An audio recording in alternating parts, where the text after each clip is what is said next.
I think we got lots in common here today between sports, betting, trading.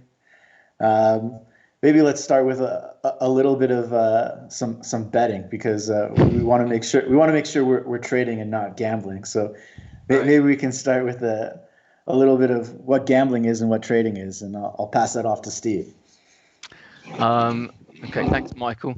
I think it's an interesting question, and certainly when I was working in the world of sports betting, much of sports betting is probably seen as gambling. So I think it's down to approach. For me, I guess what I've noticed when I work with people, it's about approach, it's about mentality. So if I think about poker, which I think again can be professional or it can be done as a gambling activity, betting the same, trading can be the same. I think probably for me the differentiators are that the person is clear about the reason why they're doing it. So am I doing it? Is it for fun? Is it hobbies and interest? Or am I trying to intentionally use this to generate money in the long term?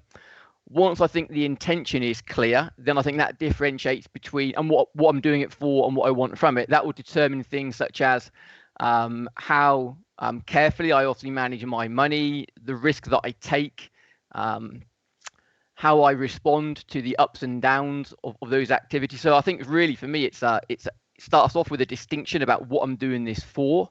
Then it comes down into, if I'm doing it professionally, then it's about the approach, and it's probably about just being very clear about, I think the core factor is probably around how I manage risk versus the reward, being clear on that.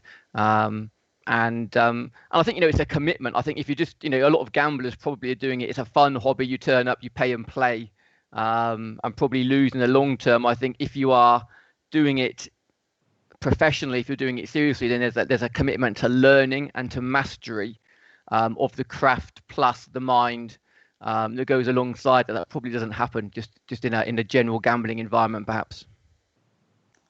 Well, yeah, I know when I go to a casino, I'm going there to lose some money, and I make sure I put aside exactly how much I plan on losing, and if I make some money to pay for my meal, then I pull my cards from the table.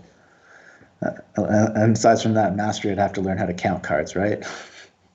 Yeah, well, I was going to say, going in on what Steve said, so in Michael's question about gambling and, trading or even investing. So poker is a good example of being closer to trading, right? It's a game of not necessarily probability, but uncertainty.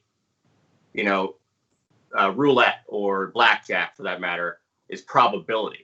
That would be more gambling to me, especially something like roulette. Once you get into poker, right, there's a lot more orders of magnitude. Yes, there's 52 cards and there's all these plays, but look at the professionals, right? The guys who do this and make money consistently. When you get to that final table or whatever, a lot of these pros, right, you got guys with the sunglasses and all that stuff, because there's a lot more to it. You've got the bluffing, all that stuff. It's not just pure probability in the cards. A lot of novices focus on just their cards and what they have, right? It's not a computer model. We're not programmed, right? There's a lot more to it. Now, to the next level, you get to markets and trading, and there's even more orders of magnitude in terms of uncertainty, right? The hand doesn't end, right? It's much more difficult. It's like the next step. But I would say that there is something to be said for making similarities with a game of uncertainty. Once that human decision is made, it becomes emotional. And I would apply it to poker, trading more to poker, as far as playing it, like a game of uncertainty rather than just a game of chance, if that makes any sense. Jamie, it reminded me when you was talking there about how probably there's something to do within that, the relationship between skill and luck, and in what proportions generates the outcome. So obviously, in roulette, it's purely probabilistic. There's not really any skill in. You can't, the croupier spinning the wheel and so on. It's out of your control. You're betting purely on a set of outcomes you have no control over.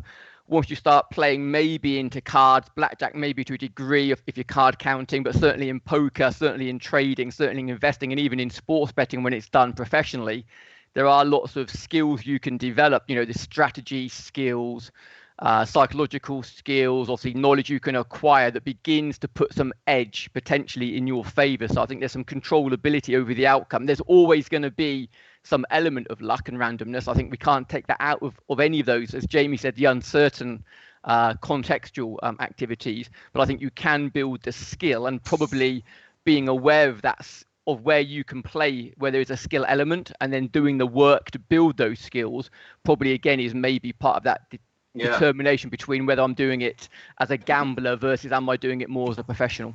I would say that'd be a great kind of dividing line between gambling and trading, or gambling is something where there's no edge, and trading or speculating is something where you can get an edge, but you have to work to get it, right? And again, blackjack would be a little bit of edge maybe if you do it the right way. Poker, you can get a lot of edge, depends the variables, who you're playing against, all that.